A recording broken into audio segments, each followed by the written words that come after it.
Welcome to day 2 on this trip around Luzon. I believe this trip that I'm doing is called the Ironman, and I'm standing right outside the Subic Bay sign with a nice wonderful view of the sea and the backdrop over the mountains. As you can see, it's quite a moody day today.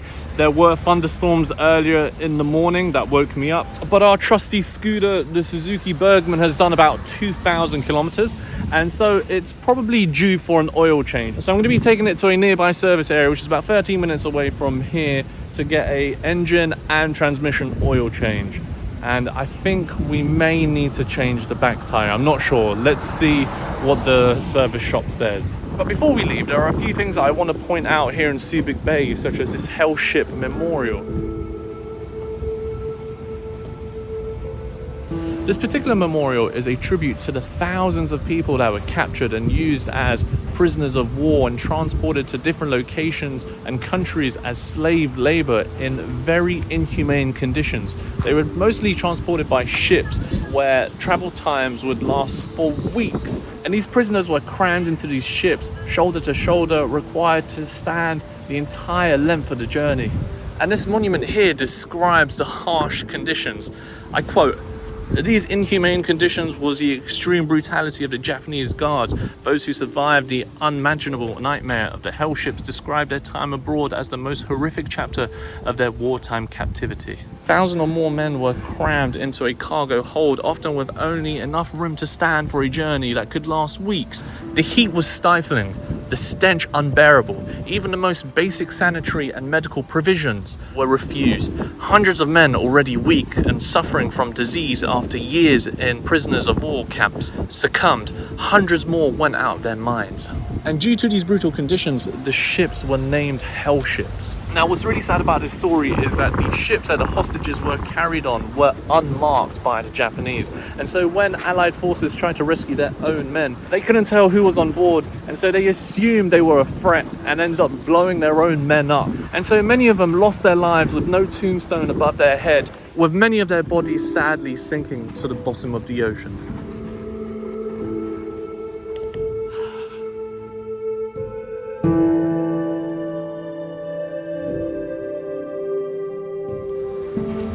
Now, beside the Hellship Memorial is a monument called the Hands That Freed the Nation. And there are 12 metal plaques here, each with a hand sign that represent the dozen hands that pay tribute to the magnificent 12 senators of the Republic of the Philippines.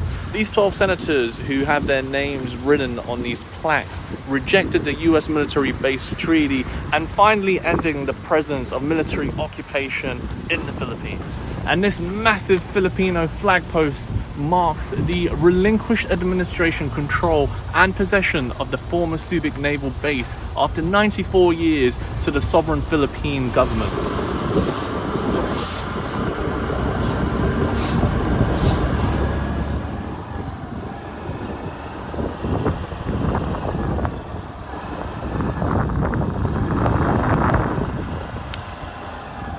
Alright, I stopped the motorbike just a few hundred meters from where the monuments and the memorial were, because I've come across this place called Networks Jet Sports. And out here I see a few speedboats, a few jet skis, and I saw somebody riding one. So I'm gonna inquire how much it is. Whoa, nice buggy. Hello. Good afternoon, sir. Afternoon, how are you? Hi, man. Hi, sir. Aha, 4,000 pesos for 1 hour. Max 6. What does that mean, max 6? Max 6 hours. Oh, 6 persons. 6 person can use the jet ski. 2,300 for 30 minutes. Yes, sir. So you can do jet ski, UFO, dragon boat, hoverboard, speedboat, parasail, bandwagon, banana boat, flyboard, and bay cruise. This is for sale? Yes, sir. How much is that? 2.3 million. 2.3 million. Yes. Okay. Is it street legal? Yes, sir. Is it? This looks dope.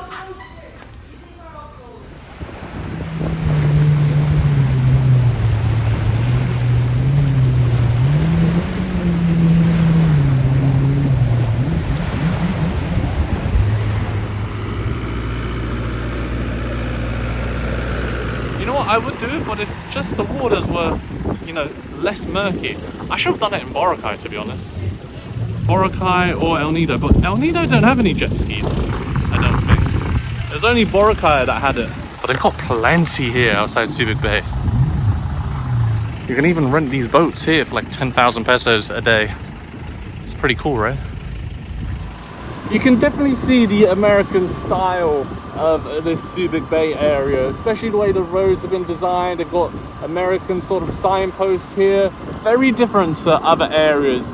And if we take this turn here, we get to 727 Cafe, which I promised to show you guys. Here it is.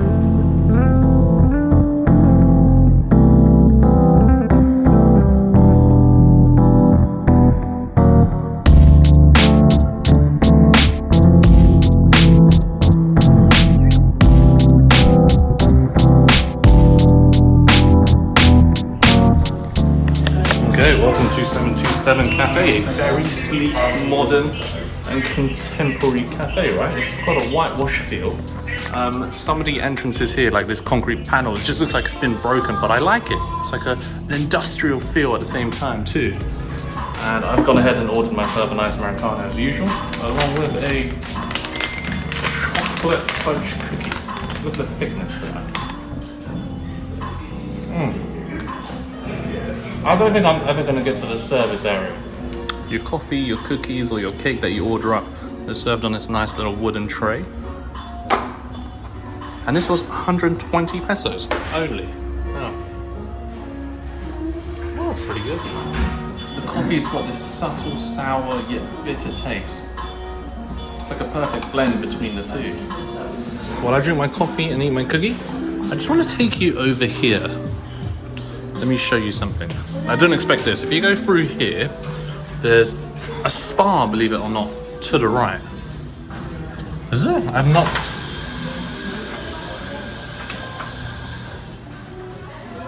What the flip? You gotta be quiet. Whoa, Japanese style spa. Wow. This is very, very interesting. Hello. How are you? Can I have a look inside one of the spas?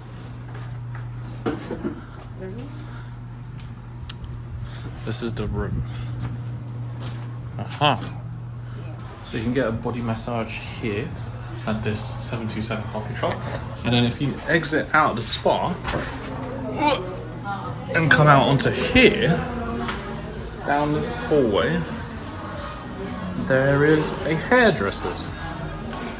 Hi. Hi, how are you, ma'am? Hello. Are you one of the stylists, yeah? That's one. Very stylish. Mm-hmm. And then if you go right at the end, I believe that's where you can get foot massage. Is it outside? Oh, it's at the end, is it? Okay, let's take a little walk.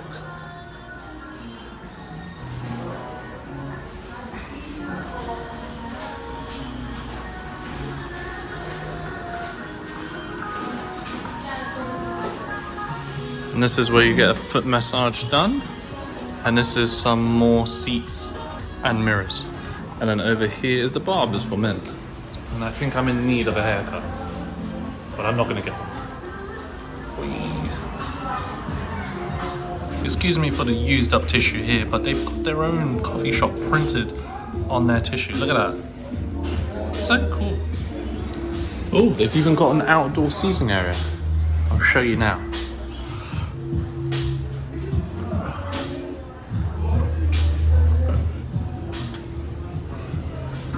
Oh, look what it says here. Furry friends approved. 727 Coffee & Co. is a pet-friendly cafe, so you can bring your dog out here, possibly even inside.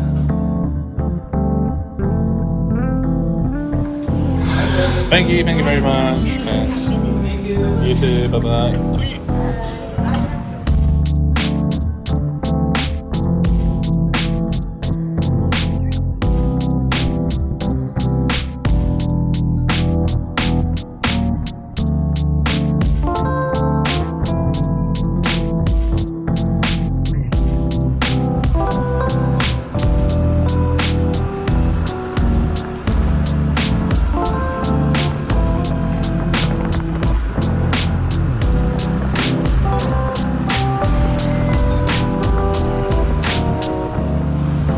Driving along the coast now. Quite a nice road up.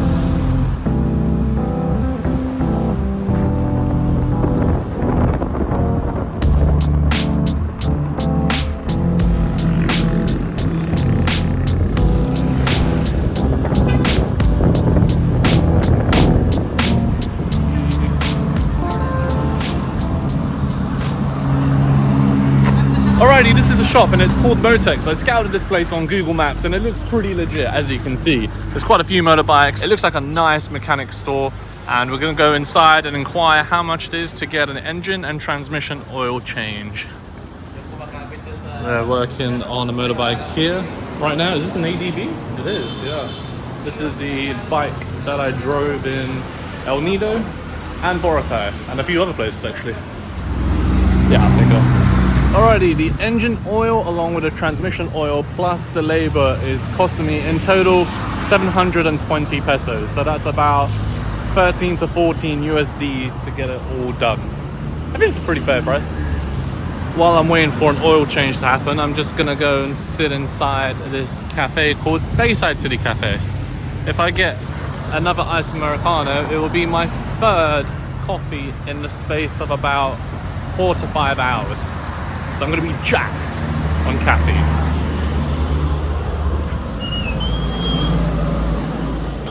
Oh, it's not even open. Shit.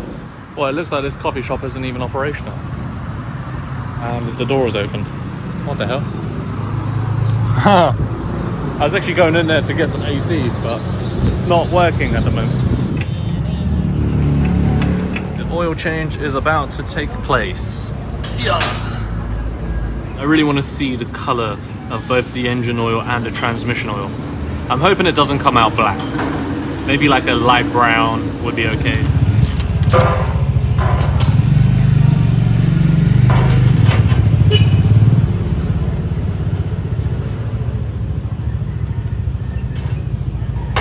Oh, it is black.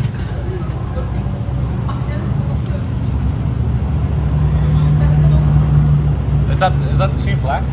Yeah. Is that long time no change or? Yeah, if you want to maintain your engine oil, Yeah.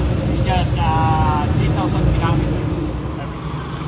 Alright, so I've done about 2,470 kilometers since having the bike, but the bike has done in total 5,000 kilometers. How long do you think the oil hasn't been changed for? Since the start? Yeah. I also want to get myself a windshield for the Suzuki Bergman Street because the windshield that's present right now, it's not really a windshield. This is the current windshield. Pretty much does nothing. So I want to get something bigger, something like this that you see on this current NMAX. That way I won't feel so much of the wind on the chest as I'm feeling right now. The moment I get above 60, 70, it becomes quite difficult. Oh, we're changing the gear oil too.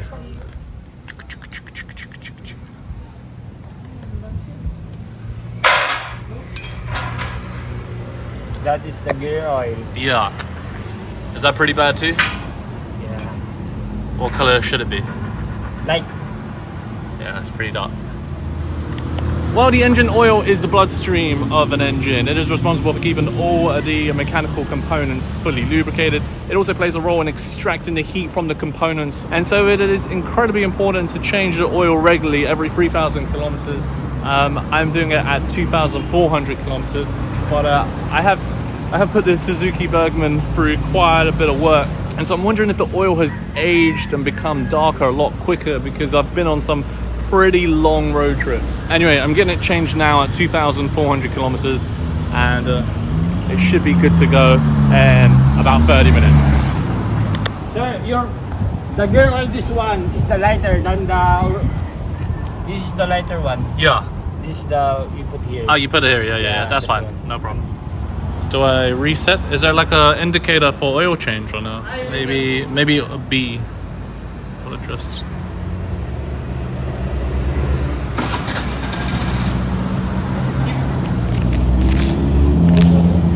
Bike, sir. There you go. Is that good? Yeah. Alright.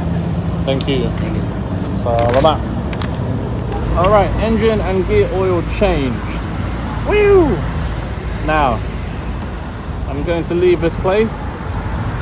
Where am I going to go to next? Well, I don't think it's a wise move for me to continue my journey today because it's already 3:30 and up the west coast there isn't a lot of accommodation available. So I think I'm going to stay another night in this area of Subic and then get up really early tomorrow and continue with the road trip, because unfortunately a lot of time has been eaten by exploring the Subic area, going to the coffee shop, and then getting the oil change here, which took about an hour and a half.